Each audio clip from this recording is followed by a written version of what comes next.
नमस्कार दोस्तों, 24 फरवरी 2022 को जब रशिया ने यूक्रेन पर अटैक किया तो यूएस ने उस पर इतने भारी सैंक्शंस लगा दिए थे कि पूरी दुनिया समझ बैठी थी कि रशिया बिल्कुल अब अकेला पड़ जाएगा। लेकिन इसमें बहुत बड़ा ट्विस्ट आता है और जानेंगे इस वीडियो में क्या है वो मेजर ट्विस्ट। तो मेरा नाम है धीरज और आप देख रहे हैं द लॉयर शो।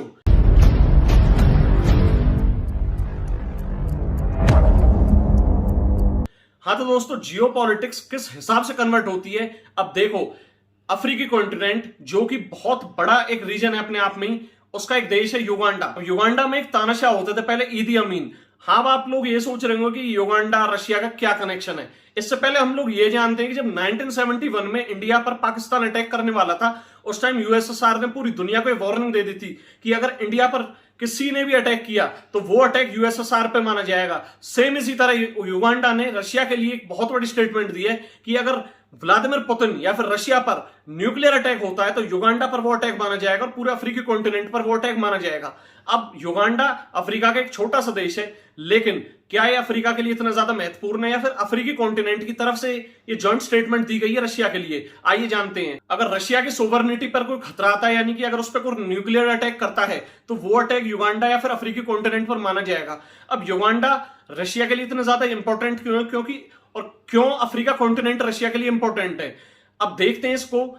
रशिया के लिए इंडिया, चाइना, ये सब मेजर कंट्रीज हैं, क्योंकि चाइना ने भी रशिया के साथ बायलैटरल ट्रेड शुरू कर दिए हैं। इंडिया भी रशिया से बहुत भारी मात्रा में ऑयल इंपोर्ट कर रहा है, जिसकी वजह से रशियन इकोनॉमी को बहुत ज्यादा बूम मिल रहा है जब से वो वार में एंगेज है यूक्रेन के साथ और वेस्टर्न कंट्रीज के साथ। और सबसे बड़ी मेजर बात इसमें यह आती है कि अफ्रीकन कॉन्टिनेंट ये सोचते हैं कि इस टाइम पूरी दुनिया में सिर्फ एक रशिया ऐसी कंट्री है जो वेस्टर्न और उसके एलाइज से इस टाइम इंप्लीमेंटेड, डायरेक्टली कॉन्फ्लिक्टेड है अमेरिका और उसके हित के देशों से। अब रशिया ने इस टाइम ये गेम प्ले कर रखा है कि पूरे यूरोप में एनर्जी क्राइसिस आ चुका है।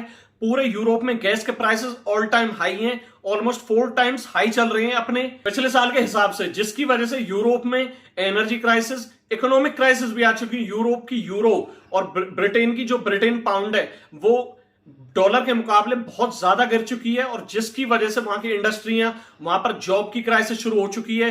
हाँ दोस्तों, बिल्कुल हो सकता है कि वेस्टर्न मीडिया आपको ये चीज ना दिखाए, इसलिए आप मेरी वीडियो को ज्यादा से ज्यादा शेयर करना, जिससे लोगों को ये पता चल सके कि इस टाइम यूरोप बहुत ज्यादा इकोनॉमिकली सफर कर रहा है। और इसकी वजह से अब देखते हैं कि युगांडा रशिया के लिए, इंडिया के लिए इतना ज्यादा इंपॉर्टेंट क्यों है। अब युगांडा एक ऐसा देश है जिसने रशिया से एक डील साइन की थी SU-30 की, और रशिया इसमें यह चाहता था कि युगांडा SU-30 इंडिया से खरीदे।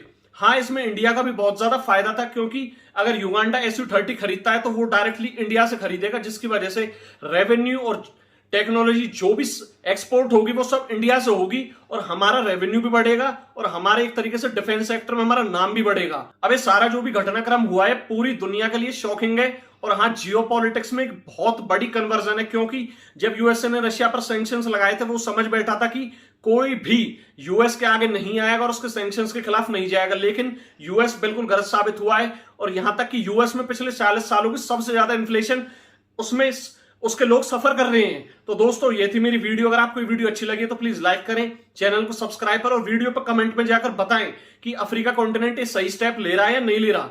तो दोस्तों, अगली वीडियो तक के लिए स्टे ट्यून्ड।